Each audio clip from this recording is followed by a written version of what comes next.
प्रज्ञा मिश्रा और आप देख रहे हैं प्रज्ञा का पन्ना। मास्क न लगाने पर पहली बार में 1000 रुपए जुर्माना रखा गया है। दूसरी बार मास्क न लगाने पर 10,000 रुपए जुर्माना रखा गया है।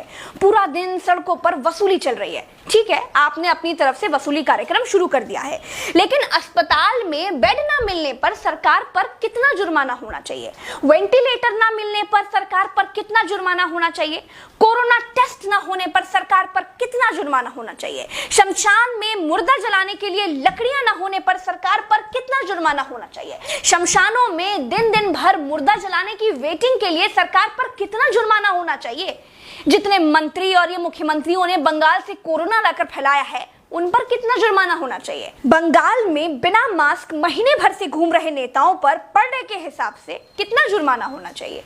क्या सरकारों की कोई जवाबदेही बची है देश में?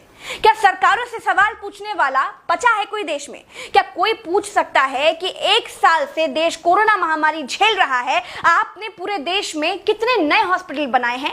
अगर नहीं बनाए तो क्यों नहीं बनाए हैं? क्या कोरोना आपदा में घिरे देश को 1000 करोड़ के नए संसद भवन की जरूरत थी? क्या देश को 300 करोड़ के नए बीजेपी दफ्तर की जरूरत थी? क्या देश को तत्काल 1100 करोड़ के राम मंदिर की आवश्यकता थी? मंदिर के लिए चंदा मांगा जा सकता है तो हॉस्पिटल बनाने के लिए भी सरकार चंदा मांग सकती थी, लेकिन अस्पताल बनाने की नियत नहीं थी। मूर्ति बनाने की नियत थी तो बना दी। सरकारों ने अस्पताल नहीं बनवाए। क्या इस देश की पब्लिक सरकारों पर कोई जुर्माना लगाएगी? क्या कोरोना आपदा में देश को कुंभ सजाने की आवश्यकता थी? क्या देश को कोरोना महामारी के बीच बंगाल चुनाव में रैलियों की आवश्यकता थी? नहीं थी। देश को अस्पतालों की, डॉक्टरों की, कोरोना की दवाइयों की जरूरत थी। कुछ दवाइयां बनाई भी तो वाहवाही के चक्कर में विदेश भेज दी। आधे अधूरे टीकाकरण में देश अभी अटका हुआ है।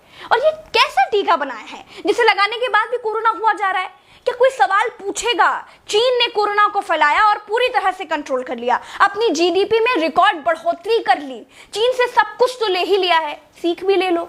देश में सब आत्ममुग्धता के शिकार हैं। सबको अपनी अपनी तारीफ चाहिए। कुछ ने तारीफ के लिए तो फौज पाल रखी है, और जिनका मन फौज से भी नहीं भरता है, उन्होंने तारीफ के लिए सूचना और जनसंपर्क विभाग बना दिए हैं।